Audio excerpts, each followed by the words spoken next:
Stryper has sold somewhere in the ballpark of 10 million albums worldwide. Tim Gaines was in the band back in 1983 all the way up to 2017. My guest is Tim Gaines. What else with Corey, man? This guy can podcast like nobody can. What else with Corey, man? You will look deep inside of yourself and feel something you've never felt when he asks what else with Corey, man. My goodness, look at that handsome man right there. How you doing, brother? I'm good. How are you, sir? Good. Tim Gaines, welcome to the podcast. Hey, how you doing, Corey? Good to see you. Boy, when I saw your Facebook, they do that whole suggested for you, and I saw a picture of you with your bass guitar, the memories came flooding back to me so quickly, and my best memory of you in particular, I make my way to Grand Rapids when I'm 16 years old. I think my dad gave me a road map, and we went to the DeVos Hall, and I walk in, and there's 3 or 4 people getting ready for a Stryper show, and there's Tim Gaines with the coolest, gigantic brim cowboy hat, flat cowboy hat, and an all-red Stryper sweatsuit. And I was like, this is the greatest moment ever. And you gave me 10 minutes of your time. You were so kind, signed my ticket. From that moment forward, I'm like, I'm a fan of that guy right there. That's how you treat people. Awesome.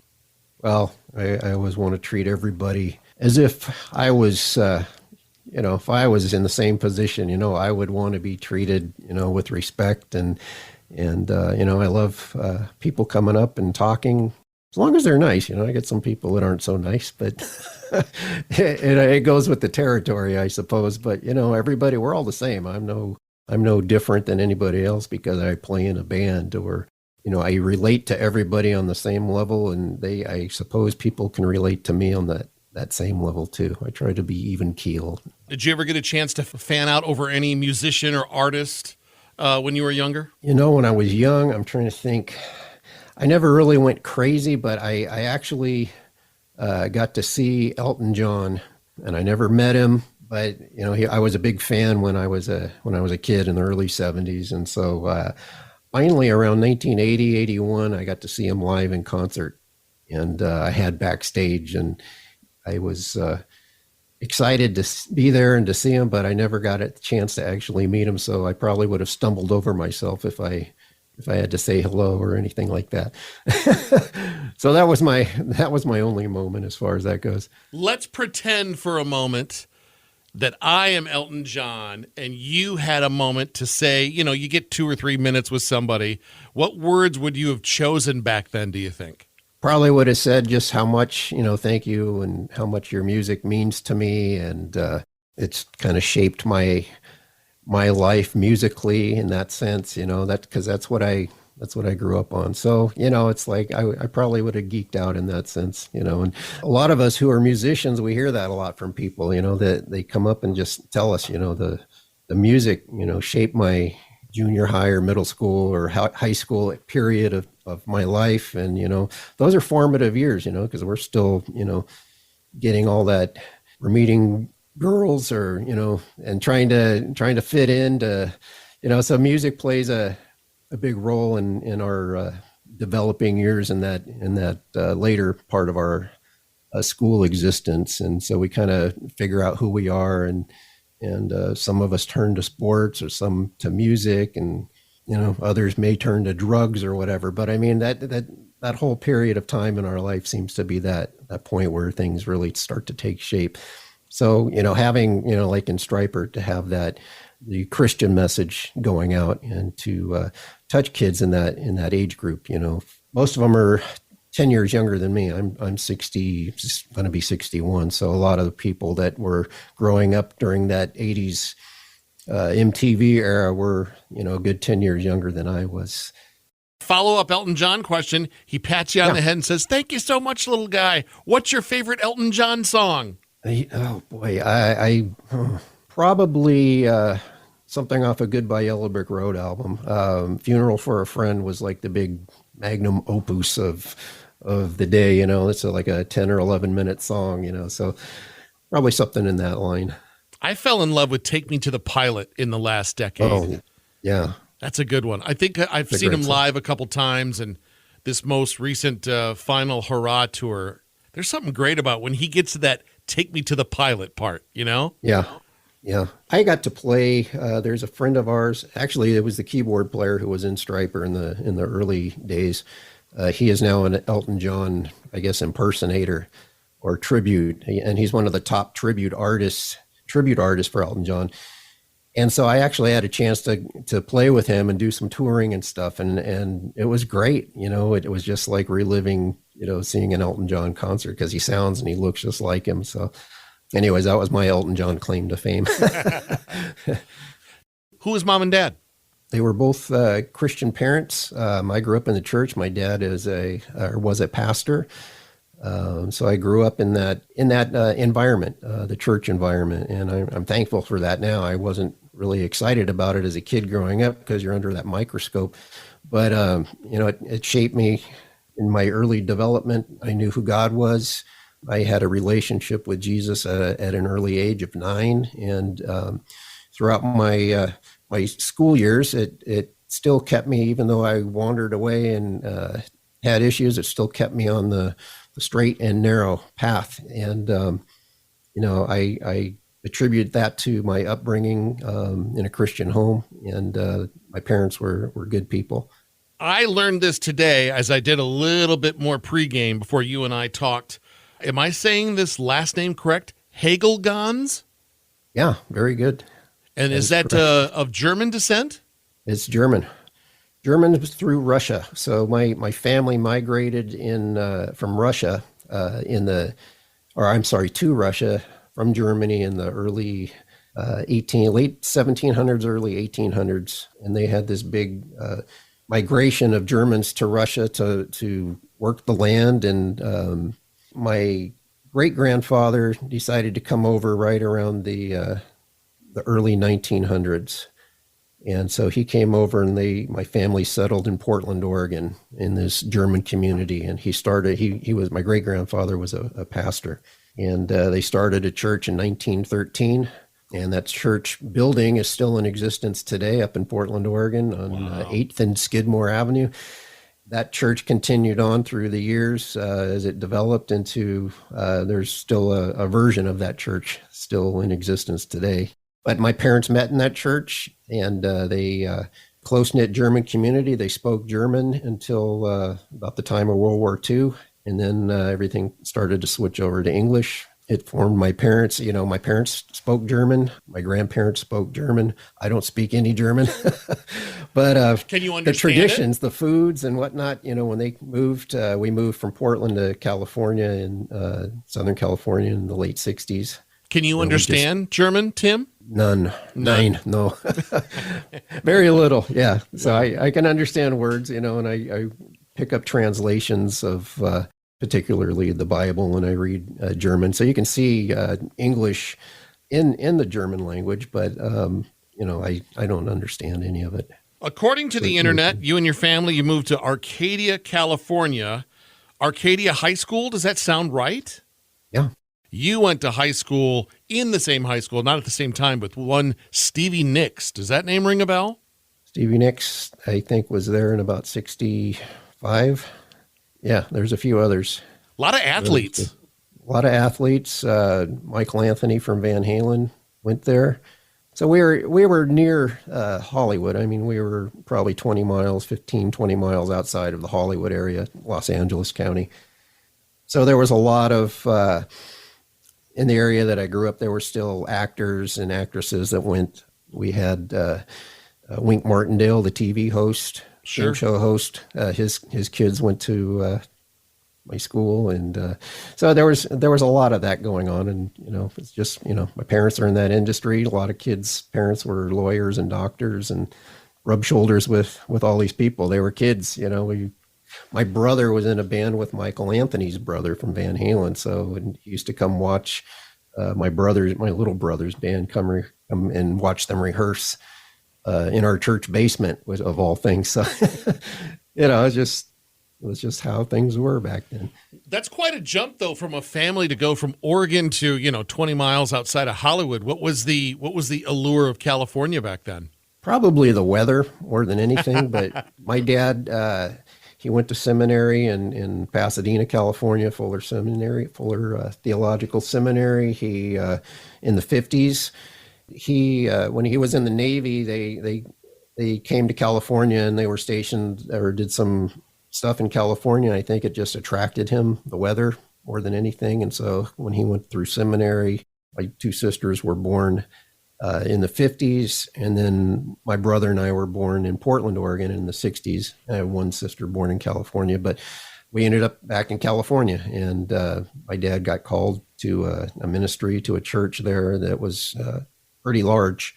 And for that time, I guess, some people use the term mega church, and at that time, I think they used that term within like 3,000 to 5,000 members or so. And so that's the kind of microscope I grew up under. Was, and you couldn't get away with anything. And plus, he was also the chaplain for the police department in our town in Arcadia. So the cops knew me. All the church members, expected me to behave properly. So there was like this early on rebellion as a kid.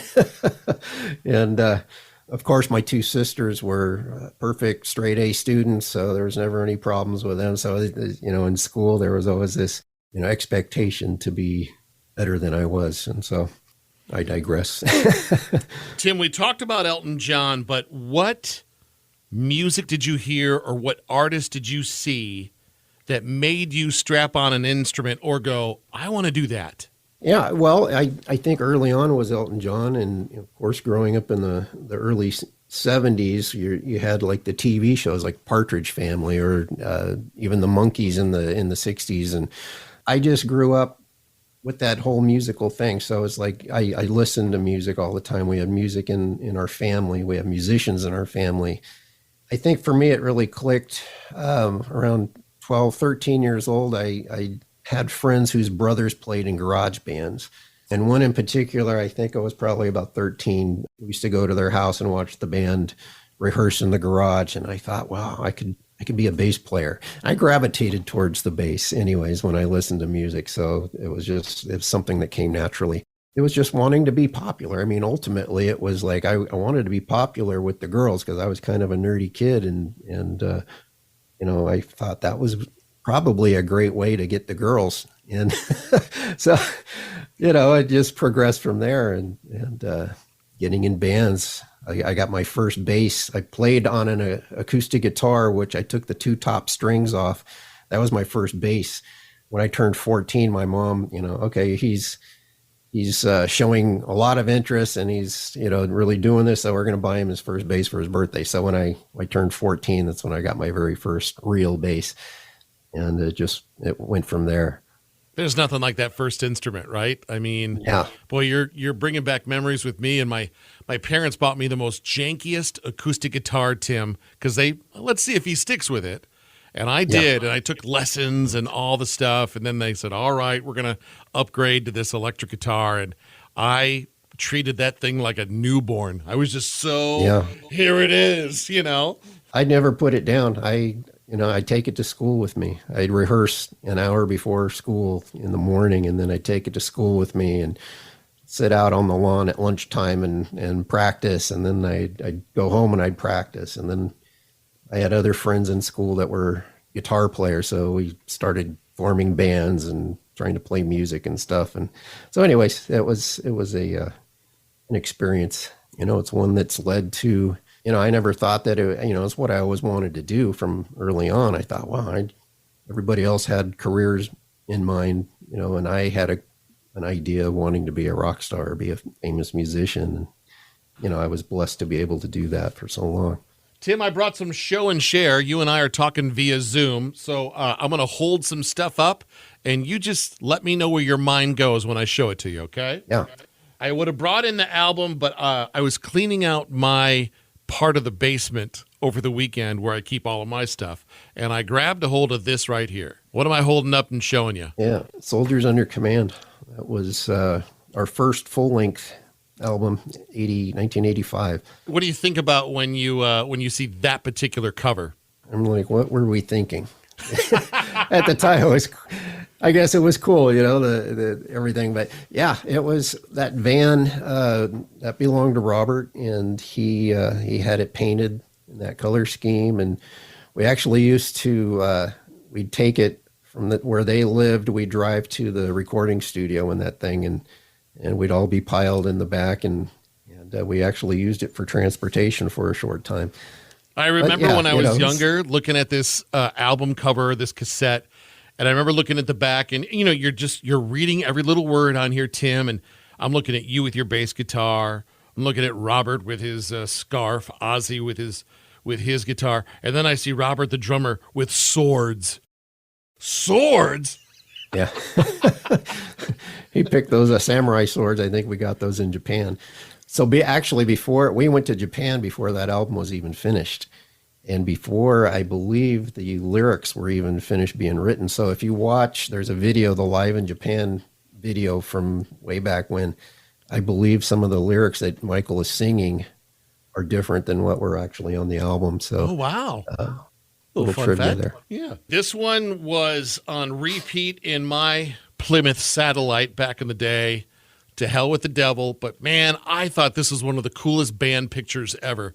Tell me about this young guy right here. What was this young guy thinking right here? I'm thinking the suit didn't fit properly. It was too tight.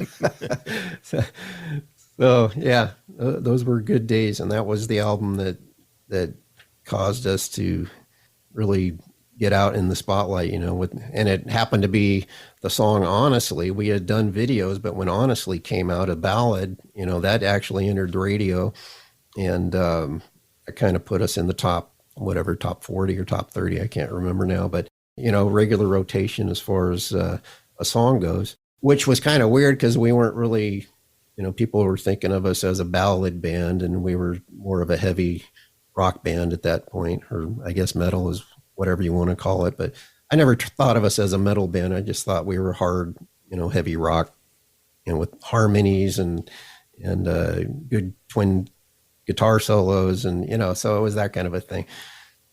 I don't think we were in that same category as some of these real hardcore metal bands, Sure.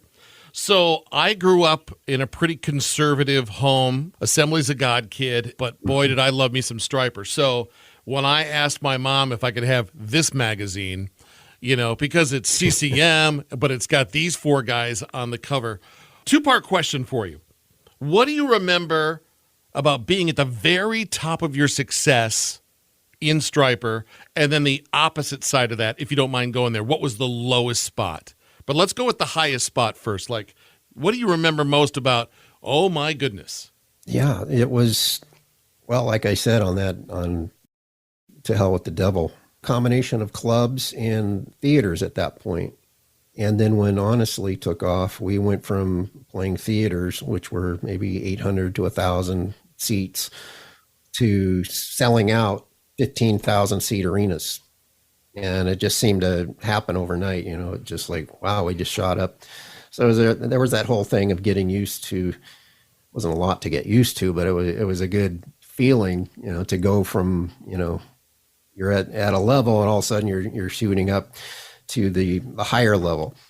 And so that would be the peak, I think, was that we were, having that kind of commercial success in a way, because we were a Christian band at that stage, or whatever you want to call it. We were Christians in a band, but we weren't marketed to the Christian market in that sense. That actually came later. We were on a secular label. And so there were, I think Benson or somebody in the Christian market, they did the sub market of the Christian arena. And so we were kind of getting introduced to the Christian market at that point, with the GMA awards, the Dove Awards and things like that. They weren't sure where to put us at that point yet, because it was just kind of, it was new at that point. They were dealing with Mylon Lefevre, and here comes Stryper and spandex and long hair and makeup. So it was kind of a shock for a lot of those in the Christian market. I think the downfall was, the lowest point was just a few years afterwards. Everything had changed musically. I think success had gotten to us, we were rebelling. For me personally, I was in rebellion at some point where I was on a downward slope in that sense. I started going back to my old ways, and I was drinking, to cope with success in that sense. The band at some point, I probably, let's see, when that album came out, it was 86, 87. We did the tour. So around 88, late 88, 89, I think we started to see that decline. That you could see that with the Against the Law album. And then shortly after Against the Law, everything just fell apart. And, we sort of disbanded, I guess you could say. Michael left the band in 92 to pursue his solo career. And then we tried to continue on as a three-piece. We got a different singer at one point, and then that wasn't working out. Then we continued on as a three-piece with Oz singing. And we did a tour in Europe, and we did some shows with Oz singing. And then it just kind of fizzled out. There was really no way we could keep the band going because there really wasn't anyone doing concerts at that point, because everything had changed to grunge, and the record label had dropped us at that point. So throughout the 90s was kind of a real low period for us. For me personally, I can tell you that. What's your relationship like with these guys now? Are you talking? Are you texting? I left the band in 2000, early 17. So I haven't kept up with them, and I haven't talked to any of them since I left the band. So, I've been doing other things since then also. Do you miss that friendship with those guys? Well, we had that brotherhood, growing up. We lived a lot of life together. We saw marriages, we saw breakups, we saw deaths, children being born. And so we have that. I think we'll always have that between us, because we grew up together in that sense from 20 on up into our 50s, and now we're in our 60s. So yeah, I think, we're always going to have that friendship or that brotherhood, kinship, I guess you could say, whether we talk or not. We've all kind of gone our separate directions. I've gone in a separate direction from where they're at now. I watched a video recently of you getting baptized at Pirates Cove. And Tim, every time I see a baptism video, I lose it, because I've been baptized myself. My wife has been baptized. Just seeing you in the water there. Can you tell me about that day? Yeah, well, my wife and I, we rededicated our lives about 4.5 years ago to God. And he's really done this major transformation in our lives. And so we wanted to, in this rededication, we wanted to be baptized. I hadn't been baptized really ever, except as an infant. I don't really, personally, I don't think that counts. Some people will argue that, and whatever. But for me to personally make a commitment to Christ and to be baptized, and I wanted to make that public confession, and my wife and I did that together, along with our daughter too. So we had our daughter came along, and she got baptized also. So it was a beautiful thing. It was cold, so Pacific Ocean, and when was this? June of this year, it was still pretty cold. So since then, some people probably don't know that I am now an assistant pastor at a church up in Prescott Valley, Arizona, called the Flock Church. And so shortly after I had been baptized, we had our church baptism, where I was able to go out into the lake with our senior pastor, and we baptized 21 people. So I got to go back and do that, which was a total blessing in my life to be able to do that. That was my very next question, Tim. Tell me about the Flock Church. Yeah, so the Flock Church is, like I said, in Prescott Valley, Arizona. It was founded by Pastor Ronnie James and his wife, Lisa. And they started off in California as a church, first of all, in Orange County. It since then had moved up into Arizona, and they started this church pretty much from scratch in Arizona. And that was about 4 years ago, right around the time before COVID, I guess. So that would have been 2020. Where are we at? 2020. Yeah. So Pastor Ronnie is a former rocker guy. He has long hair like me. I still have my hair. Just keep it back in a ponytail. And he was a guitar player in some bands in Hollywood. And he went through this major transformation in his life and came to the Lord, and he went through Bible college, and we both went to the same Bible college. So we had all this stuff in common. I went up to his church about a year and a half ago to just give my testimony, and we hit it off and we became friends. And then, we kind of had the same likes and ideas as far as ministry went. And we shared a lot of the same things as far as music goes. He's a guitar player. I was the bass player. We had a lot of the same influences musically. And so we just kind of hit it off. And he was looking for someone to come on staff as an assistant for him.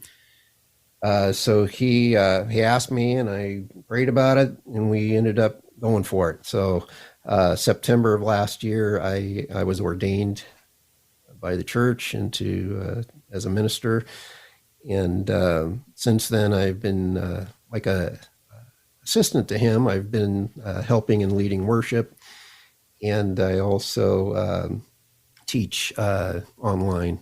I live about 85 miles from the church, so a lot of what I do here is in my office. And Tim, I just think you cracked the code on how to get out of hospital visits. If you're 85 miles away, you're going to have to give that to one of those other pastors. Someone's going to stumble onto this podcast because they'll see the name Stryper. And I want them to be encouraged by your story, but let's say it's someone who does recognize that band name, but they've walked away from Jesus. I relate because I didn't walk away from Jesus, but I walked away from the church, and I got into just my own lifestyle, which was, I went back to drinking, and I drank for 35 years nonstop. I mean, every day, and it destroyed my life. And the whole time that was happening, though, I felt this conviction within me, and I'm asking God to deliver me and to help me. And I just saw my life spiraling out of control. He heard my prayer when I was willing to give myself back to him. He answered that prayer. He delivered me from drinking, pretty much changed my life almost overnight in such a major transformation where he removed bitterness, and he removed all this garbage within my life that I brought upon myself.